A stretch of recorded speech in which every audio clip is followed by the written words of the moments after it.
Well, guys, Sam Raimi is back with his new film, and the first time in about 25 years that he has gone full horror.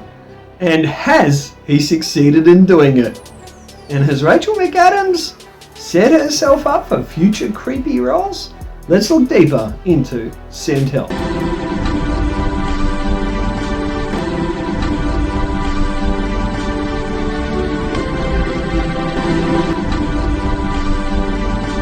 Well, guys, this is one of my most anticipated films of the year, and I finally got to go and see it last night. And the film tells the story of Rachel McAdams' character, Linda. And look, she is kind of the person a lot of us know, the socially awkward person, whether it's at work or some function, gathering, some family event. Linda's the type of person that actually does exist, and Rachel McAdams sinks her chops into Linda. She works for Dylan O'Brien's character, and he's an absolute prick of a boss, and he bypasses her in a promotion. And she's very upset about that. Anyway, she ends up on an aeroplane with Dylan and his scumbag friends, one of them who stole Linda's work and pushed it as his own, and then he got the promotion for the job she wants, and they end up in an airplane. Well, you've probably seen in the trailers, the airplane goes down, it crashes in an incredible scene, by the way. The CGI here is incredible, the practical effects here that they've done is incredible, and they crash land, and well, it turns out that Linda is a Survivor fan. Yes, the TV show, and I can't believe that thing's still going. I think it's been running for like 50 years.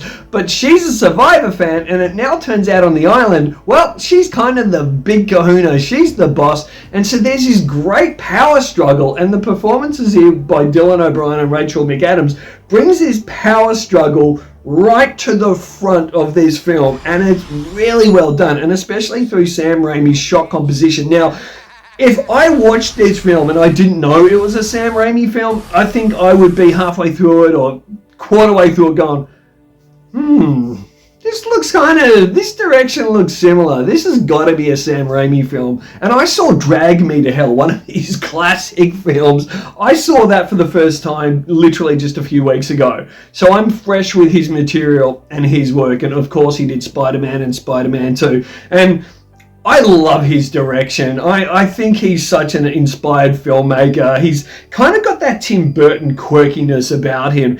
And I think he's done a fantastic job here. I was really, really pleased with this film. I think audiences will be, and try and see it on the biggest screen possible, especially for the plane crash scene. But the location, this is filmed in Thailand, and there's some parts I'm thinking, is it filmed in Hawaii? But then it's like, no, it's clearly Thailand when you see different sections of the island.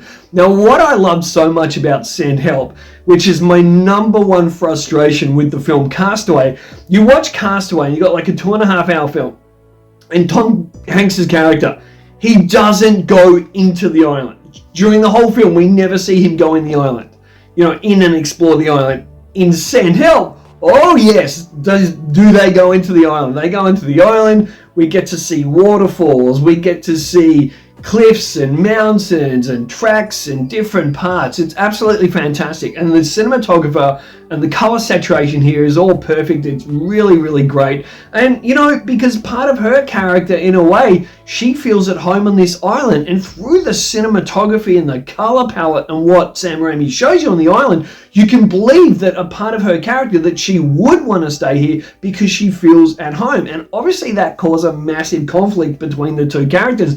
But because this is spoiler-free, I have to be so careful what I say. Now, there are very gory moments in the film, and those gory moments are glorious as well. Now, the film's ending, which I'm not going to spoil, some people probably aren't going to like it. And at first, I'm like, oh, is this a cop-out? And then you get an ending, and then you get kind of an extended ending. You get more of it. And when I was driving home and thinking about the film, I thought, you know what? It's actually the perfect ending. I think that's how he had to end the film. So, and it leaves a little bit of mystery open, but at the same time, it makes sense. And it kind of will give you a bit of a smile in a weird, sadistic way. So I highly recommend this. This was really good. Great time in the cinema and stuff it. I'm going to give it a score out of 5. And I'm going to give it I'm going to give it 4 out of 5. I really enjoyed Send Help, and I think it will be on my best of 2026 list, and I cannot wait to get this on Blu-ray. Let me know in the comments below, guys. Have you seen Send Help? Are you going to go see it? Go see it.